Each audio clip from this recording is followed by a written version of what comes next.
नमस्कार, आप देख रहे हैं के न्यूज इंडिया और मैं हूं आपके साथ अवंतिका गिरी। नए साल में मोदी कैबिनेट का विस्तार हो सकता है। इस विस्तार को 14 जनवरी के आसपास किया जा सकता है। कैबिनेट में फेरबदल की भी जानकारी है। बता दें कि राजस्थान, छत्तीसगढ़ के सांसदों को मौका मिल सकता है, वहीं कुछ मंत्रियों की हो सकती है छुट्टी। बता दें कि नॉन परफॉर्मिंग मंत्रियों का पत्ता कट सकता है। नए साल में मोदी कैबिनेट का विस्तार हो सकता है। ऐसे में 14 जनवरी के आसपास कैबिनेट में फेरबदल की संभावना है। वहीं राजस्थान और छत्तीसगढ़ के सांसदों को मौका मिल सकता है।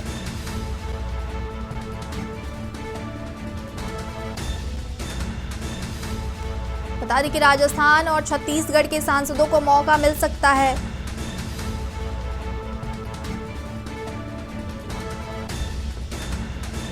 नॉन परफॉर्मिंग मंत्रियों का पत्ता कट सकता है।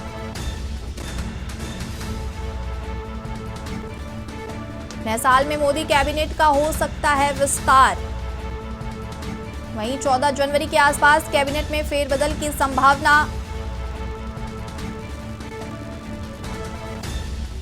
इस खबर पर ज्यादा जानकारी के लिए हमारे साथ जुड़ रहे हैं रेजिडेंट एडिटर अमित दुबे। अमित जी, जिस तरीके से ये मोदी कैबिनेट का विस्तार हो सकता है, क्या कुछ और जानकारी है?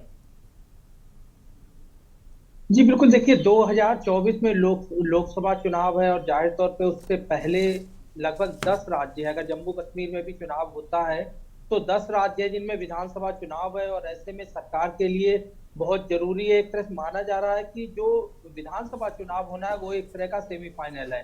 अब क्योंकि कैबिनेट विस्तार की बात सामने आ रही है, 14 जनवरी के आसपास जो है केंद्रीय कैबिनेट का विस्तार हो सकता है।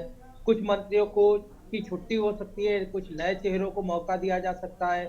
जातीय गणित, परफॉर्मिंग आधार, जो लगातार योजनाओं को लेकर विस्तार, मंत्रालय का कार्यभार, तमाम मंत्रालयों की समीक्षा जो है वो लगातार न सिर्फ समीक्षा बैठक में होती है, बल्कि प्रधानमंत्री खुद जो है मंत्रालयों की अलग अलग समीक्षा करते हैं।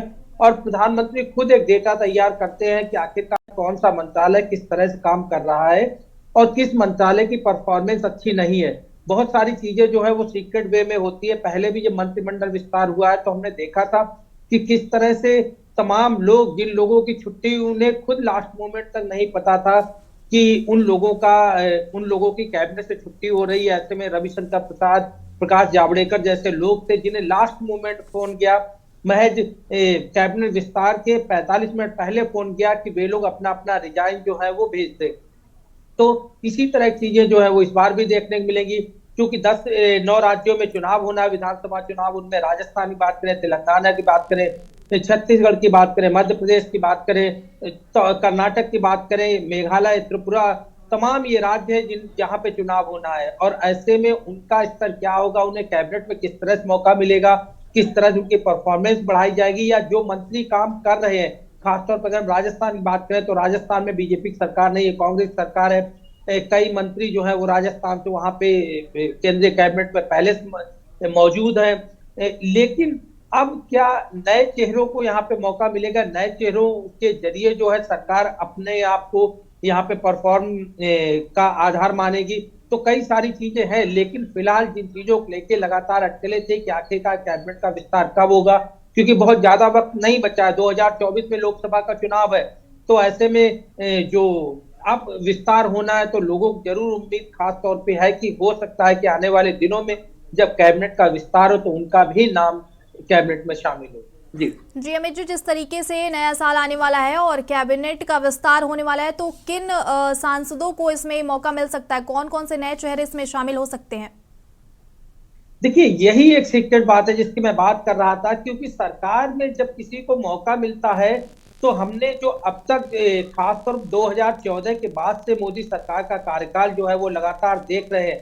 जिस मिनिस्टर को शपथ लेनी होती है उसे भी नहीं पता होता है लास्ट मोमेंट पे। महज पिछली बार जब हमने खासतौर पर सरकार का गठन देखा तो महज 2 घंटे पहले जो है वो लोगों को फोन जाने शुरू किए कि उन्हें कैबिनेट की शपथ लेनी है और उन्हें वहां पे मौजूद रहना है। इसके साथ साथ जिन मंत्रियों की छुट्टी हुई थी उन्हें भी, कई सारे मंत्री ऐसे थे जिन्हें कुछ 1-2 घंटे पहले फोन गया। लेकिन जिनका मैं नाम ले रहा हूँ, खासतौर रविशंकर प्रसाद, प्रकाश जावड़ेकर, ये ऐसे वे मंत्री थे जिन्हें लास्ट मोमेंट महज कैबिनेट विस्तार से 1 घंटे पहले फोन जाता है कि वे लोग अपना अपना इस्तीफा भेज दे, वो रेजिग्नेशन वहां पर उनका एक्सेप्ट किया गया। तो जाहिर तौर पे इस तरह की चीजें जो है वो इस बार फिर देखने को मिलेगी, क्योंकि प्रधानमंत्री खुद तमाम मंत्रालयों की समीक्षा करते हैं। गृह मंत्री अमित शाह जो है, जो बीजेपी के चाणक्य माने जाते हैं, वो लगातार सांसदों के टच में रहते हैं, तमाम लोगों से बात करते हैं। तो एक पूरा खाका तैयार किया जाता है और उसे लेके जो बैठक होती है उसमें अंतिम मोहर लगाई जाती है। और हर कोई जानता है कि आखिरकार कैबिनेट को किस तरह से यहाँ पे अप्रूव किया जाता है। पहले की तरह बहुत ज्यादा जो बीजेपी में चीजें होती थी वो अब उस तरह की चीजें यहाँ पे देखने को नहीं मिलती कि तमाम लोगों की बैठक हो, किसी चुनाव समिति की बैठक हो या संसदीय पार्टी की बैठक हो और उसके बाद में इस तरह की चीजों को वहां पे डिसाइड किया जाए। अब जो है डिसाइड को काम के आधार पर होता है, प्रधानमंत्री खुद इन चीजों की समीक्षा करते हैं। जाहिर तौर पर एक लिस्ट जो है वो उसके लिए तैयार की गई होगी कि लोगों की यहाँ पे छुट्टी होनी है। बहुत सारे लोग ऐसे भी होते हैं जिनकी भले ही लोग उम्मीद लगाए बैठे हो कि उनकी छुट्टी हो सकती है, लेकिन जातीय गणित और उनका जो जनाधार है उस आधार पे भी लोगों की परफॉर्मेंस कई बार बचती हुई देखी गई है। इस बार भी यही कुछ देखने को मिलेगा, क्योंकि जो मैं बात कर रहा हूं कि खास तौर पे जिन राज्यों में चुनाव होने हैं उसका असर जरूर यहाँ पे दिखेगा। तेलंगाना जैसी जगह ऐसी जगह है जहां पे बीजेपी लगातार संघर्ष कर रही है, कैसे अपने जनाधार को बढ़ाया जाए, और इसे लेके खुद जेपी नड्डा वहां पे कई रैलियां कर चुके हैं, अमित शाह वहां लगातार दौरे पे। और आने वाले दिनों में तेलंगाना में बीजेपी कैसे पैठ बनाएगी वहां को लेके भी खास तौर पे जी किशन रेड्डी जो है वो वहां से गृह राज्य मंत्री है, वहां से सांसद हैं, और ऐसे में तेलंगाना की परफॉर्मेंस बढ़ाई जा सकती है। कर्नाटक में बीजेपी की सरकार है, कर्नाटक को क्या दायित्व मिलता है। राजस्थान जिसकी मैं बात कर रहा था वहां कांग्रेस सरकार है, मध्य प्रदेश में हालांकि बीजेपी सरकार है, छत्तीसगढ़ में अगर बात करें तो कांग्रेस सरकार है। तो जो कांग्रेस शासित राज्य हैं या गैर बीजेपी शासित राज्य हैं, उन राज्यों को यहाँ पे कैबिनेट में प्राथमिकता दी जा सकती है, क्योंकि उस जो विधानसभा चुनाव होने जिसकी मैं बात कर रहा हूँ इसका असर जो है वो 2024 के लोकसभा चुनाव में जरूर दिखाई पड़ेगा। और ऐसे में बीजेपी के लिए जरूरी है कि राज्यों में ना सिर्फ जिन राज्यों में उनकी सरकार है उस सरकार को बचा के रखना, बल्कि उन राज्यों में सरकार लाना जहां पर उनकी सरकार नहीं है। और ऐसे में अगर उनकी सरकार वहां पे आती है तो जाहिर तौर पे 2024 के लिए उनकी राह आसान होगी, पार्टी का एक मनोबल भी काफी बढ़ा हुआ मिलेगा। और यही सारी चीजें जो है खास तौर पे चुनाव से रिलेटेड जिनकी मैं बात कर रहा हूँ, ये झलक जो है वो कहीं ना कहीं कैबिनेट विस्तार के दौरान देखने को मिलेगी। जी अमित जी, जिस तरीके से अभी छत्तीसगढ़ में कांग्रेस की सरकार है, राजस्थान में भी कांग्रेस की सरकार है, तो वहां ये कयास लगाया जा रहे हैं कि वहां के सांसदों को ये मौका मिल सकता है कैबिनेट विस्तार में। देखिए, इसमें कोई दो राय नहीं है कि खास तौर पे अगर हम राजस्थान की बात करें, छत्तीसगढ़ की बात करें, तेलंगाना की बात करें, ये वे राज्य हैं जहां बीजेपी की सरकार नहीं है। और ऐसे में उन राज्यों का योगदान जो है खासतौर मंत्रिमंडल में उनकी भागीदारी को बढ़ाया जा सकता है। सरकार एक संदेश दे सकती है कि आखिरकार आपके राज्य में किस तरह का यहाँ पे योगदान है। और जाहिर तौर पे जब कोई कैबिनेट मंत्री होता है तो वो स्टार कैंपेनर होता है अपने राज्य का, और ऐसे में उसके ऊपर राज्य के चुनाव का, विधानसभा चुनाव का काफी दारोमदार होता है कि सरकार की गाइडलाइंस जो है वो भी उसके अधीन कहीं ना कहीं दिखाई पड़ती है। तो जाहिर तौर पर जिन राज्यों में बीजेपी सरकार नहीं है वहां पे पार्टी जरूर चाहेगी कि वहां कैसे अपनी परफॉर्मेंस को न सिर्फ सुधारा जाए बल्कि बेहतर रिजल्ट आए और सरकार के विकल्प तक पहुंचे। राजस्थान की बात करें, छत्तीसगढ़ की बात करें, ये दोनों ऐसे राज्य थे जहां कांग्रेस से पहले बीजेपी की सरकार थी और बीजेपी को हटा के कांग्रेस की सरकार यहाँ पे आई है। तो ऐसे में एक बार फिर बीजेपी को वहां पे कैसे सरकार बने वो परफॉर्मेंस भी देखनी है। दूसरा कि पार्टी में किसी तरह का मतभेद ना हो, पार्टी जो है किस तरह पार्टी का सामंजस्य बिठाया जा सके, कौन से वो जन लोकप्रिय नेता है जिन्हें पार्टी बाहर ला सकती है।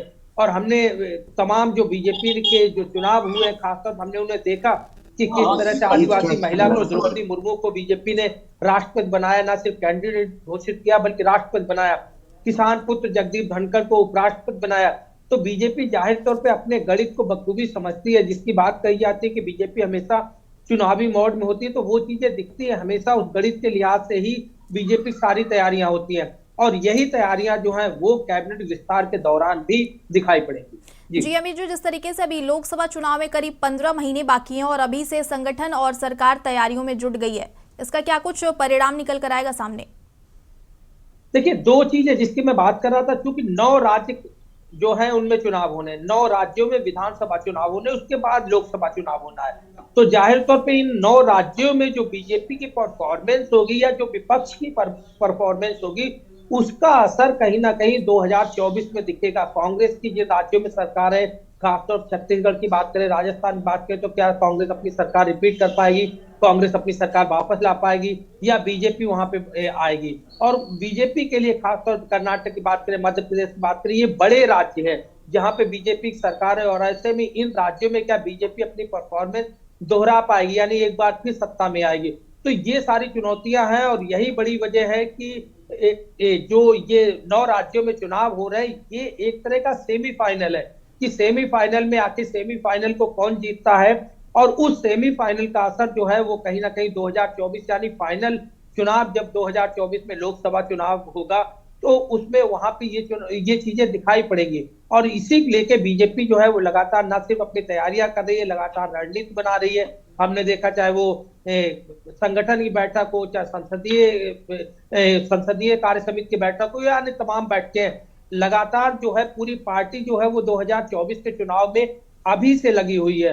लेकिन पार्टी को चुनाव में लगने से पहले ये भी निश्चित करना पड़ेगा कि आखिरकार इन जो 9 राज्यों में चुनाव होने वाला है, अगर जम्मू कश्मीर में भी चुनाव सरकार कराती है तो 10 राज्य हो जाएंगे, और ऐसे में अगर 10 राज्यों में विधानसभा चुनाव हो रहा है, तो ऐसे में बीजेपी की परफॉर्मेंस कैसे अच्छी आए, जिससे लोगों पे उसका असर पड़े कि केंद्र सरकार के कामों की समीक्षा लोग कर सके कि सरकार किस तरह से काम कर रही है, और बीजेपी 2024 का चुनाव आसानी से लड़ सके।